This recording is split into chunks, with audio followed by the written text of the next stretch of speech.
नोवा agritech limited ये एक agriculture से रिलेटेड कंपनी है। आप इस कंपनी के आईपीओ की टाइमिंग देखो। 22 जनवरी को इस कंपनी का आईपीओ ओपन होगा, 24 जनवरी को आईपीओ क्लोज हो जाएगा, 30 जनवरी को इस कंपनी की लिस्टिंग होगी।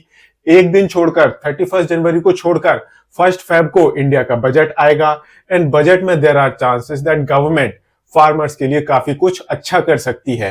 एंड अगर ऐसा होता है तो फार्मर से पहले ये कंपनी ज्यादा खुश होगी एंड अगर कंपनी खुश होगी तो शेयर होल्डर्स तो ज्यादा खुश होंगे ही होंगे।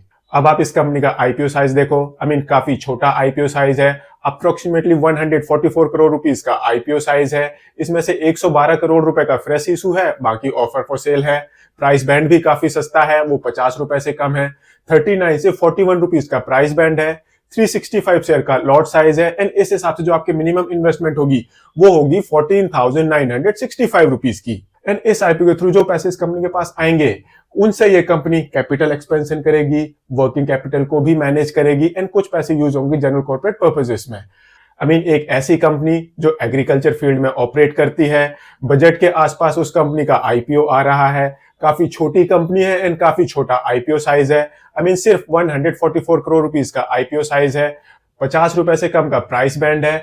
इस कंपनी के आईपीओ में वो सारी क्वालिटीज हैं जिनको मल्टीपल सब्सक्रिप्शन मिलता है, बम्पर लिस्टिंग होती है एंड उसके बाद भी जो वो कंपनियां होती है उनका शेयर वो इन्वेस्टर्स को अच्छे खासे रिटर्न्स देता है। ऐसी ही ये कंपनी है। जानते हैं इस कंपनी के बारे में, इसके फाइनेंशियल्स एंड ये कंपनी अपने कंपटीशन में कहां स्टैंड करती है। कहीं मत जाइए, चैनल को सब्सक्राइब कर लीजिए। नोवा एग्रीटेक लिमिटेड बेसिकली ये एक तेलंगाना बेस्ड कंपनी है, एग्रीकल्चर सेक्टर में ऑपरेट करती है एंड इस कंपनी के काफी सारे प्रोडक्ट्स हैं।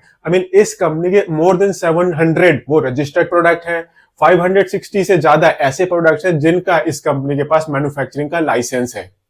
एंड जो इस कंपनी के प्रोडक्ट्स हैं वो डिफरेंट डिफरेंट कैटेगरीज में यूज होते हैं, जैसे कि सॉइल की हेल्थ इंप्रूव करने के लिए, जो क्रॉप्स होती है उनकी प्रोटेक्शन के लिए, या फिर जो किसानों की क्रॉप्स होती है उसकी क्वालिटी बढ़ाने के लिए। अब इस कंपनी ने अपने आप को और डाइवर्सिफाई किया है। अब ये कंपनी एग्रीकल्चर से रिलेटेड टेक्नोलॉजीज में एंटर कर रही है। अब ये कंपनी जो एग्रीकल्चर ड्रोन्स होती है उस सेगमेंट में एंटर कर रही है। अब जैसा कि मैंने पहले ही बताया, इस कंपनी के पास मोर देन 700 प्रोडक्ट रजिस्ट्रेशंस हैं। काफी सारे प्रोडक्ट्स हैं जो मार्केट में बिकते हैं एंड जो इस कंपनी के प्रोडक्ट्स बिकते हैं वो नोवा ब्रांड नेम के अंदर ही बिकते हैं। एंड जो इस कंपनी का डिस्ट्रीब्यूशन नेटवर्क है वो बहुत बड़ा है।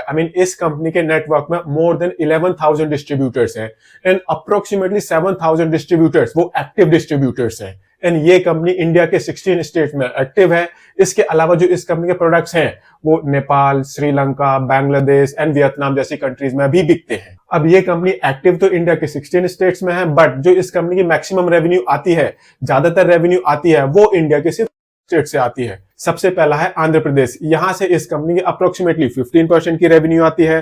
कर्नाटका से इस कंपनी की अप्रोक्सीमेटली 7% रेवेन्यू आती है। तेलंगाना से इस कंपनी की अप्रोक्सीमेटली 55% रेवेन्यू आती है एंड यहीं पर इस कंपनी का बेस है। एंड अप्रोक्सीमेटली 24% रेवेन्यू इस कंपनी की वो अदर स्टेट से आती है। अब ये काफी छोटी कंपनी है, एग्रीकल्चर फील्ड में ऑपरेट कर रही है एंड एक ऐसे टाइम पर अपना आईपीओ लेकर आ रही है जो इस तरह की कंपनीज के लिए काफी आइडियल टाइम माना जाता है। कुछ टाइम बाद बजट आने वाला है, उसके 4 से 6 महीने के अंदर ही इंडिया में इलेक्शन होने वाले हैं, तो जो इन्वायरमेंट है, जो इस कंपनी के लिए इन्वायरमेंट है वो काफी फेवरेबल है। अभी तक हमने इस कंपनी का आईपीओ स्ट्रक्चर देखा था, हमने इस कंपनी के बारे में जाना। अब देखते हैं इस कंपनी के फाइनेंशियल्स। इस कंपनी के फाइनेंशियल्स इस कंपनी के बारे में क्या बताते हैं। तो एसेट बेस इस कंपनी का काफी छोटा है। मार्च 2021 में इस कंपनी के टोटल एसेट्स थे वो 150 करोड़ रुपीस के आसपास थे, जो बढ़कर मार्च 2023 में 180 करोड़ रुपीस के आसपास पहुंच गए हैं। एंड सितंबर 2023 में तो इस कंपनी के टोटल एसेट्स वो अप्रोक्सीमेटली 200 करोड़ रुपीस के आसपास पहुंच गए हैं। एसेट बेस काफी छोटा है।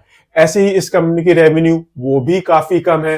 मार्च 2021 में इस कंपनी की टोटल रेवेन्यू थी सिर्फ 160 करोड़ रुपीस के आसपास की, जो कि बढ़कर मार्च 2023 में 210 करोड़ रुपीस के आसपास की थी। एंड सितंबर 2023 में विद इन 6 मंथ इस कंपनी ने मोर देन 100 करोड़ रुपीस की रेवेन्यू ऑलरेडी क्लॉक कर ली है। जो इस कंपनी का प्रॉफिट है वो इस कंपनी के एसेट्स के हिसाब से, इस कंपनी की रेवेन्यू के हिसाब से वो ठीक ठाक है। ये कंपनी अप्रोक्सीमेटली 18% के एबिटा मार्जिन पर ऑपरेट कर रही है, अप्रोक्सीमेटली 10% के पैट मार्जिन पर ऑपरेट कर रही है। बट अच्छी बात यह है that EBITDA margin and PAT margin ये continuously year on year improve होते जा रहे हैं। ऐसे ही इस कंपनी की रिटर्न ऑन इक्विटी वो 35% से ऊपर की है, रिटर्न ऑन कैपिटल एम्प्लॉयड वो 25% से ऊपर की है। ये किसी भी तरह की कंपनी के लिए काफी अच्छे मार्जिन है। अपने ऑपरेशंस में ये company continuously positive cash generate करती जा रही है। रेवेन्यू के हिसाब से जो इस कंपनी का कैश रियलाइजेशन है वो काफी अच्छा है। एंड अगर हम इस कंपनी की प्रॉफिटेबिलिटी को, कैश रियलाइजेशन को इस कंपनी के बोरोइंग के साथ कंपेयर करें तो वहां पर इस कंपनी की जो बोरोइंग पोजीशन है वो काफी कंफर्टेबल पोजीशन पर है। एंड अगर हम देखें दैट ये कंपनी अपने कंपटीशन में किस तरह से परफॉर्म कर रही है तो उसके लिए अगर हम इस कंपनी के कॉम्पिटिटर्स देखते हैं तो एग्रीकल्चर सेक्टर स्टॉक मार्केट के अंदर काफी पॉपुलेटेड सेगमेंट है। इस सेक्टर की काफी सारी कंपनियां वो स्टॉक मार्केट में ऑलरेडी लिस्टेड है एंड ये कंपनी एक और कंपनी होने वाली है। अगर हम इस कंपनी को कंपटीशन में रेवेन्यू वाइज कंपेयर करें तो ये काफी छोटी कंपनी है। EBITDA margins wise, net margins wise ये कंपनी अपने कंपटीशन में दूसरी सबसे बेटर परफॉर्म करने वाली कंपनी है। डेट जो इस कंपनी का है वो अपने कंपटीशन में सबसे बेकार है। इस कंपनी का साइज के हिसाब से, एसेट्स के हिसाब से जो डेट प्रोपोर्शन है वो अपने कंपटीशन में सबसे खराब है। इस कंपनी का डेट वो कंपटीशन के हिसाब से, सेक्टर के हिसाब से काफी ज्यादा है। बट जो इस कंपनी की रिटर्न ऑन इक्विटी है, रिटर्न ऑन कैपिटल एम्प्लॉयड है वो अपने कंपटीशन में सबसे बेस्ट है। एक ऐसी कंपनी जो एग्रीकल्चर सेक्टर में ऑपरेट कर रही है, काफी छोटी कंपनी है, growth wise, revenue growth wise, profit growth wise, margin wise जबरदस्त ग्रोथ आ रही है। एंड आईपीओ भी इस कंपनी का एक ऐसे टाइम पर आ रहा है जो इस तरह की कंपनी के लिए काफी फेवरेबल टाइम माना जाता है। एंड जो प्राइस बैंड है वो 50 रुपए से कम का है। तो देयर आर चांसेस दैट इस कंपनी के आईपीओ को मल्टीपल सब्सक्रिप्शन मिले, उसकी बम्पर लिस्टिंग हो एंड उसके बाद भी जो इस कंपनी का शेयर है वो काफी ऊपर तक चला जाए। बिकॉज नॉर्मली जब भी किसी कंपनी का आईपीओ वो 50 रुपए से कम के प्राइस बैंड पर आता है तो उस कंपनी का शेयर वो लिस्टिंग के बाद भी काफी ऊपर तक भागता है। बट लॉन्ग टर्म में वो अपनी फेयर वैल्यू के आसपास ही ट्रेड कर रहा होता है। सो इस वीडियो को देखकर इस आईपीओ को अप्लाई करना है, नहीं करना, या फिर लिस्टिंग के बाद बाय करना है या नहीं करना, वो डिसीजन बिल्कुल मत लें। सोच समझ कर डिसीजन लें, अपने इन्वेस्टमेंट एडवाइजर से कंसल्ट करके डिसीजन लें। एंड अगर वीडियो पसंद आया हो इसको लाइक शेयर जरूर करें एंड चैनल को सब्सक्राइब करें। Thank you.